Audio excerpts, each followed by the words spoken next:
Schimel joining us today. Attorney General Schimel was elected in November of 2014. He is committed to fighting heroin, addiction, human trafficking, and domestic violence and internet predators. He's received statewide recognition for his work on behalf of victims of sexual assault. Attorney General Schimel has worked as a prosecutor for more than 25 years. He was a member and leader on the Wisconsin Judicial Council and the Wisconsin Crime Victim Council. He served as Waukesha County DA for 8 years prior to being elected to Wisconsin's top law enforcement position. Attorney General Schimel is also a keen supporter of at least one Wisconsin business. As am I. He is an avid Harley-Davidson enthusiast. So with that, please welcome Attorney General Brad Schimel. Estimates that came out from 2013 from a national survey suggest that Wisconsin has over 163,000 people in our state who are abusing opiates in some fashion. That's an incredible number. Our treatment facilities here in this state can't handle 5,000 opiate addicts very well. And so we've got a big project in front of us. The way we've approached this at the Wisconsin Department of Justice is by a prevention campaign. Of course, we are doing other things, and I'll talk about all of that in a bit, but our primary focus has been a prevention and awareness campaign. When we have 163,000 that are abusing opiates in some manner, we have to address that, but we also have to stop the flow in. And so I want to show you a few things about what we're experiencing in Wisconsin and then talk a little bit about what we can do. And if you have questions along the way, I want to be here to answer your questions. Not, if there are things that you need to know as I go through, and I'll let you know if it's coming. But get my attention if something's on your mind. And I want to say one thing. You know, that dose of reality logo, the skull and the crossbones on the prescription bottle, that produced some angst in the medical community. Some said that is too harsh. It's too shocking. I want you to know that logo was designed and all of the materials we produced with this were done in cooperation with the Hospitals Association, the state and Milwaukee Medical Societies, the Dental Association, the Pharmacy Society. They all worked closely with us on developing this message, and they have become very strong partners for us in this. And it took building some trust that I wasn't looking to come after them.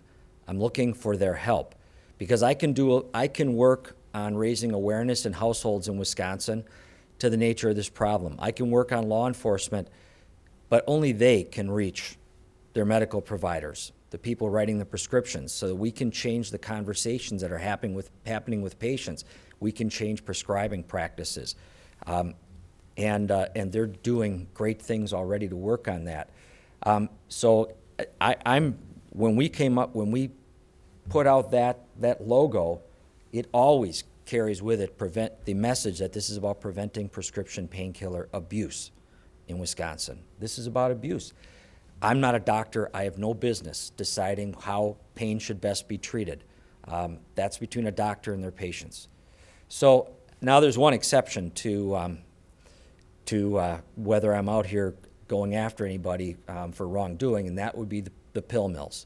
We've been pretty successful in Wisconsin. Our laws are tight enough that the pill mills that thrived for a while in some other states like Florida haven't been able to get hold here.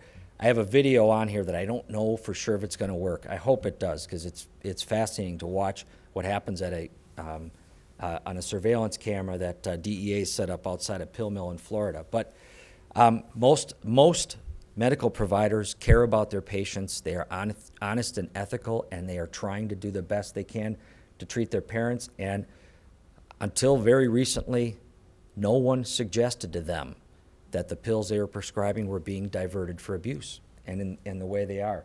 So this is going to take a multifaceted approach. Law enforcement, of course. We're going to keep going after the heroin dealers. We're going to go after that very small handful of doctors who are operating pill factories for profit. We'll go after those people, but We need to get the people that are already suffering in treatment, and we need to most of all focus on prevention.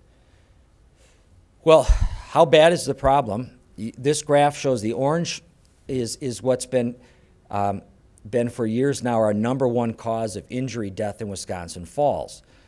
Motor vehicle crashes used to be the #1 cause. They've dropped. Now we look at the blue line, drug overdoses. They're climbing, and these are 2014 numbers.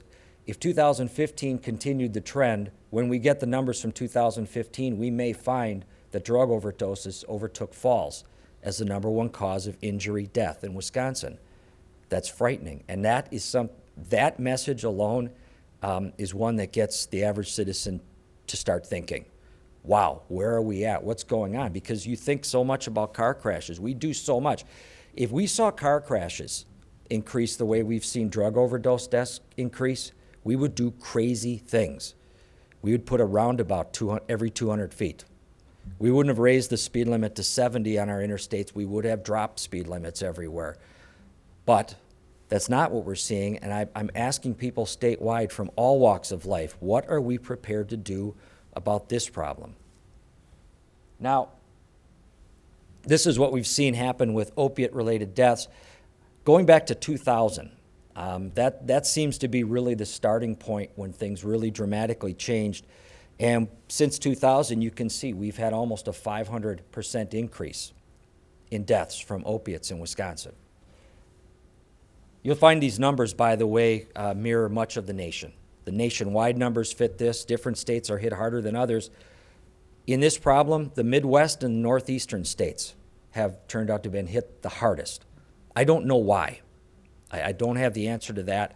I haven't heard anyone else suggest any silver bullet answer as to why we did. We just are. One of the things that we really need to take on with the average citizen in Wisconsin are a series of myths. And the biggest myth is that if you're prescribed something by your doctor, it can't be harmful. It can't be dangerous. It can't be addictive. Because why would the doctor give it to you? Well, we need to change that conversation when we talk about prescribing of narcotics. People need to understand they can be highly addictive. Some people become addicted virtually instantly, others over time. I hear addictionologists that, tell me that the most conservative number I've heard from addictionologists is that 10% of the population is predisposed to become addicted to opiates. If you have a genetic predisposition to alcoholism, you're a marked person because these affect the same brain centers. They affect them in a much higher level, but those addictions are connected. We need people to get the dose of reality. And by the way, we didn't just come up with this. We did come up with it, but we market tested a number of different ideas. We did massive market testing across our state with many different demographics to find what treatment providers, medical providers, young people, middle-aged people, older people. We wanted to hear from all of them which of the messages would have the most impact. And this is the one. I was thrilled that this is the one they chose. I had no finger on the button, putting any pressure or anything, but I'm glad they chose this one. It was the one that I liked personally the best. I think dose of reality, it fits very well. But prescription narcotic painkillers kill more people than heroin and cocaine combined. We have to move people away from the myth that it's really the illicit street drugs that are the biggest problem. It is much more the prescription opioids. So everyone's on the same page with what I'm talking about. I know many of you know this already, but OxyContin, oxycodone, hydrocodone, Vicodin, Percocet, Tramadol, those fentanyl, those are all opioids. They are synthetic versions of heroin. That's the best description I can give of it. And as I said, people have the myth that the illicit drugs are the problem. Well, most of the increase in drug-related deaths are due to misuse of prescription drugs rather than illicit drugs. In fact, more people die from opioids than heroin and cocaine combined. This shows heroin, and the blue line are the opioids. The orange line that's difficult to see in the middle is heroin. Notice the climb that heroin is showing. We have a new challenge because as the medical community is working so hard to change prescribing practices and to change the conversations with their patients, and we're working so hard to get medications out of people's medicine cabinets so they can't be diverted, the people that are addicted need a place to go. And that place to go, once you're addicted to the prescriptions, is heroin. So we are going to see changes in heroin abuse in Wisconsin as we do this, but we still must change the introductory drug. We have to reduce the proliferation of prescription medications. It's not working. This is, in this video, if it were showing, yeah, I mean, I can try. Maybe it'll go. It's giving me the finger there. We do that in Wisconsin. Yeah.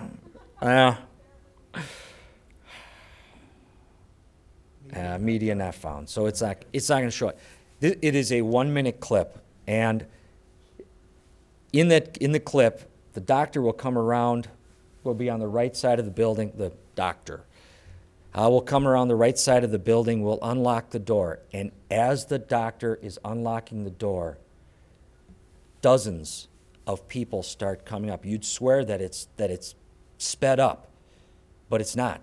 These are all people that as soon as the doors open in the morning, they are lining up outside at this pill mill in Florida to get prescription narcotics that are just being doled out with no thought whatsoever. And you know, this circles back to what Sherry talked about in her introductory comments about her experience at work. We all like to think this can't happen to us. This isn't our community, our school district, not our neighborhood, and not our house, not our workplace. When the truth is, this is affecting people from all walks of life. It is in every school district in our state. Watch the obituaries. I do now, and I have been for the last couple of years. The number of people under 50 who died unexpectedly. No loss to a courageous struggle with cancer, none of those things. And then ask your local funeral director, wow, seems like there's a lot of people under 50 dying unexpectedly. Your funeral directors will tell you they're burying a lot of kids, 25-year-olds and under. One of the fastest growing areas for opiate challenges, though, are middle-aged people. 40 to 54 age in there is one of our biggest challenges right now. But people are becoming addicted from all walks of life.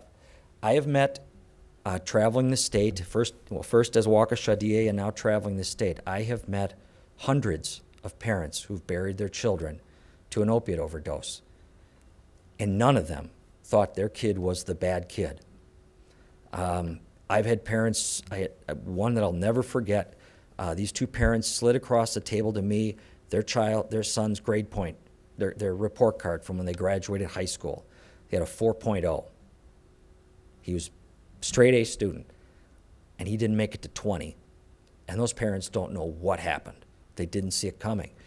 The signs that someone's abusing prescription opiates, they might be sleepier, they might be more isolated, less talkative, spend more time in their room. I've got two teenage daughters at home. Guess what they do a lot? All of those things sound an awful lot like what they do. This can sneak up on a parent very quickly. Marijuana and alcohol give you all sorts of outward signs. These don't necessarily do it. And by the time you realize what's happening, they're so far down the road. You're going to be one of those parents like Sherry described.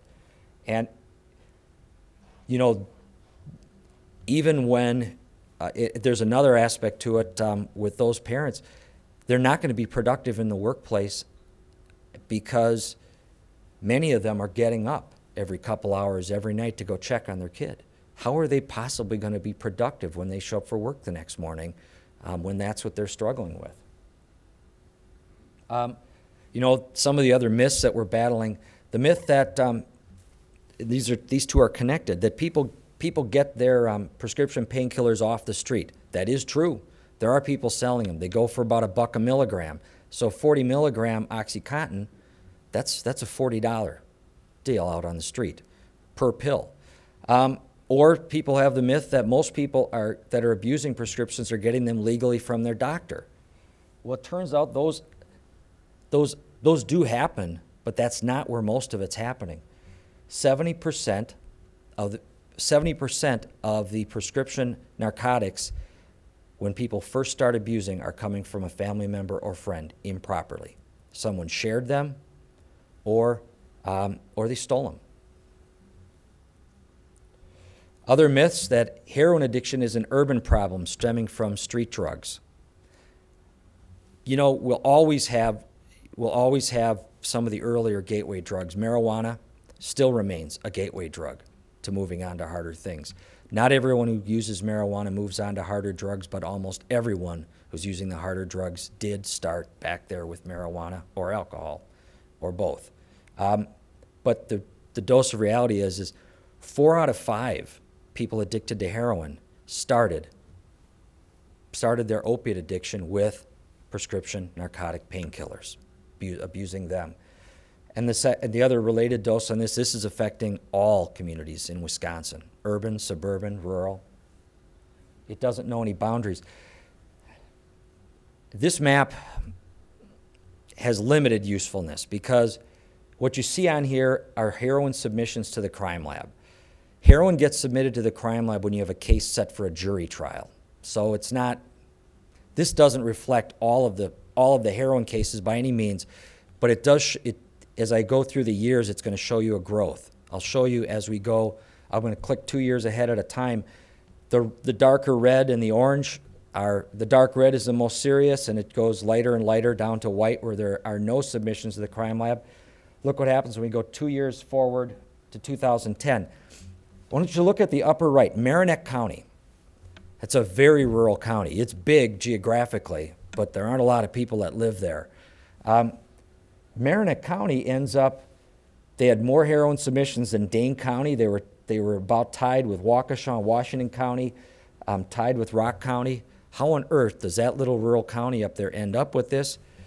Well, just across the border into Michigan, in Menominee, there were 2 docs who were running pill mills.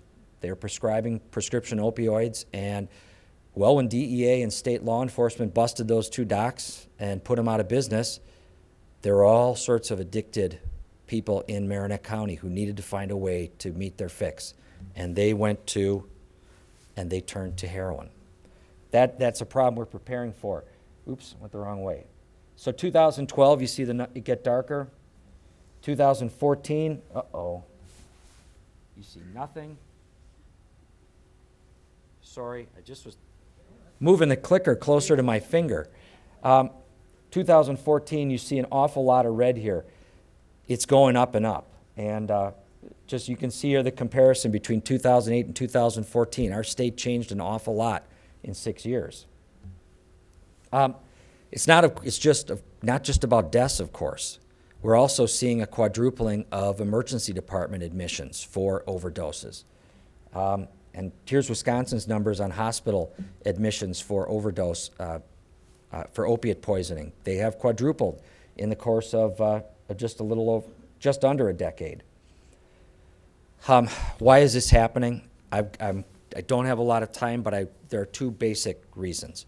Why are we seeing so much heroin in Wisconsin? Because there's a demand for heroin in Wisconsin. That demand is starting with the introductory drug, the prescription narcotic painkillers. That's how it's starting, and people move on to heroin. The other reason why heroin is such a challenge for us is because we have a new source of heroin. We used to get our heroin from Southeast and Southwest Asia and America. We don't get it from there anymore. We get our heroin from south of the border. The Mexican, Central American, and South American drug cartels have taken over that production, and they have squeezed out the Asian suppliers. So now, because we don't have to bring it across in an airplane, either somebody swallows those little balloons that they then produce out the other end, very glamorous. drug stuff there. Or they smuggle it in their suitcases and risk ending up in a prison in Thailand, which I've heard is unpleasant. Now they can drive it across the border taped to the frame of trucks. They can carry it across the border in backpacks. And a backpack full of heroin is a lot of fixes. So we have seen, because it can come across that way, and I need to keep moving here. So I just want, are we overprescribed in Wisconsin? We can look at what we're doing with drug take-back days. In September of 14, after doing it for 4 years already, statewide drug take-backs twice a year, September of 14, we collect over 34,000 pounds of prescription medications. May of 2015, over 39,000, and just last October, over 44,000 pounds. Good news and bad news. The good news, of course, is that these aren't getting flushed down toilets. They're not being diverted for abuse. The bad news, there's an awful lot of medications that people don't need sitting in their medicine cabinets. Law enforcement told me in the October take back that they were still finding many, many bottles that had 1970s dates on them. People just don't pay attention to it. So these drugs get diverted. They start with the pills.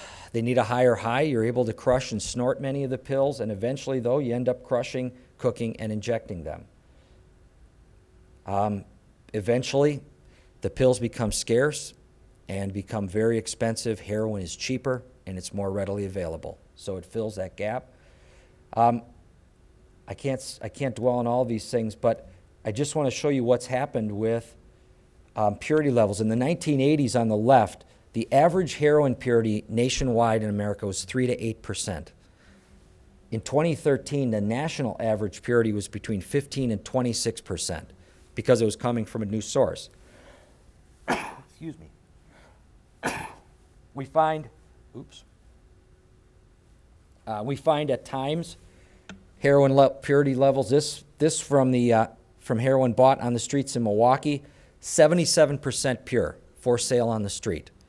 You don't know by looking at it if it's 20% pure or 77% pure. So it shouldn't be any surprise that people are becoming addicted faster and people are dying from overdoses more frequently. In Milwaukee, in recent years, we've seen average purity at the Milwaukee Crime Lab as high as 67%. It now has been hovering around 30% at the Milwaukee Crime Lab for heroin bought on Milwaukee streets. More importantly, too, it's not just the addicts. I mean, they're struggling with work performance. They're struggling with everything in their lives. They destroy everything. But it's also linked to virtually every other crime, dramatically increasing. Theft, robbery, identity theft, human trafficking. These are dramatic spikes in these, all directly linked to narcotics. The increases in violence at the Mexican border also linked to the narcotic trafficking coming here. So I said we've got a multifaceted approach. I believe that prevention is going to be our most important place. We do need to address treatment, and we are working closely with the State Medical Examining Board, the Medical Society, the Hospitals Association, Dental Association. We are all meeting in the next 2 weeks here now to address what are we going to do if we expect to see dramatic increases in people using heroin as we change our prescribing practices. We need to have more doctors that are certified to prescribe Suboxone, a medicated assisted treatment. We need to get more people trained up to do counseling for this addiction. We need to do a lot of things in Wisconsin to be ready for this. This prevention campaign, we have a series of commercials. Hopefully you've seen some of them. We have ads that we've run, and our partners have run many more. We have materials that are available to the medical community online to download posters and other materials and brochures that they can put their own logos on, and we encourage that. So it doesn't just look like the state giving people a lecture about what to do, but it's coming from from the medical community as well. Our next step is to work with the business community. And I just a quick anecdote that it kind of meshes with what Sherry talked about. I have a friend who owns 3 restaurants in Wisconsin. He told me that We had a discussion last summer. He told me that in the previous year, he and his 3 restaurant managers interviewed 300 people for various positions within the restaurant: cooks, bussing, hostess, waitress, all those things. 300 people. And most of them he had to let go because of absenteeism and other problems relating to addiction. And it just happened that the day he was talking to me earlier that week, a hostess at one of his restaurants had died from an opiate overdose. This is affecting businesses everywhere, and businesses may not know it yet, because that secret is sitting underneath the surface. But it's going to come up, and people are going to start, like my friend with the restaurants, they're going to start asking questions. Why am I having so much trouble with absenteeism and low productivity? And I think you're going to find under the surface that much of it relates to this. I'm pretty sure I need to stop, but I can talk about this for hours, and I certainly am, if you have any questions, I'm happy to take them. And if you have further questions or want to know how you can work with us on this, we'd welcome your partnership. Please contact us at the Department of Justice and be part of the change here in Wisconsin.